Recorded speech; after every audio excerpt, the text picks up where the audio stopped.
శ్రీశైల పర్వతానికి ఒక విశిష్టమైన లక్షణం. ఏమిటి ఆ విశిష్టమైన లక్షణం అంటే, శ్రీశైలంలో వెళ్లి మల్లికార్జున లింగానికి అభిషేకం చేయడమో, భ్రమరాంబ అమ్మవారికి కుంకుమార్చన చేయడమో కాదు. శ్రీశైల శిఖరం దృష్ట్వా పునర్జన్మ న విద్యతే. శ్రీశైలంలో ఉన్నటువంటి శిఖరాన్ని చూస్తే చాలు. ఏ శిఖరం?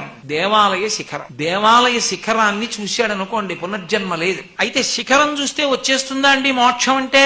వస్తుంది. ఒకప్పుడు పార్వతీదేవి ఈ ప్రశ్న పరమశివుణ్ణి అడిగింది. అంటే పార్వతీదేవికి తెలియదా అండి అని అనుకోకండి. మనకి చెప్పడానికి ఆది దంపతులు అలా ఆడుతూ ఉంటారు నాటకం. అయ్యా, ఇంతమంది వచ్చి చూస్తున్నారు కదా, శిఖరం కనపడిన వాళ్ళందరికీ మోక్షం వస్తుందా అని అడిగింది పార్వతీదేవి. ఆయన అన్నాడు వస్తుంది. ఎవరికి వస్తుందని అడిగింది. ఎవరికి వస్తుందో చూపిస్తాను రా అన్నాడు. విభూతి కుండ ఉంది కదా కింద, అందులో పరమశివుడు వృద్ధ బ్రాహ్మణ రూపంలో దిగబడిపోయాడు. చెయ్యొక్కటి బయట పెట్టాడు. పెద్ద అరుపులు అరుస్తున్నాడు. అయ్యో, నన్ను ఎవరైనా పైకి లాగండి, పైకి లాగండి, పైకి లాగండి అని. పార్వతీదేవి వృద్ధ బ్రాహ్మణి రూపంలో ఏడుస్తోంది. అయ్యో, నా భర్త ఊబిలో దిగిపోతున్నాడు, ఎవరైనా వచ్చి తీయండి అని. పరుగు పరుగున వచ్చారు కొంతమంది, మేము లాగుతామని. అయ్యో, నా భర్తని లాగేటప్పుడు కించిత్ పాపం లేకపోతేనే లాగాలి. అయ్యో, మేము చేసినవి చాలా ఉన్నాయమ్మా అని వెళ్ళిపోయారు. ఒక వేశ్య, ఆమె జీవితం అంతా పడుపు వృత్తితో గడిపింది. ఆవిడ వచ్చింది. వచ్చి, అమ్మా నేను లాగుతాను, నువ్వే పాపం చేయలేదా అంది. చేయకేమ్మా, నేను వేశ్యా వృత్తిలో ఉన్నాను, ఎన్ని పాపాలు చేశానో, శ్రీశైలి శిఖరం చూశాను కాబట్టి నాకు మోక్షానికి అర్హురాలను. అంటే నాకు పాపం లేదు, పుణ్యం లేదమ్మా.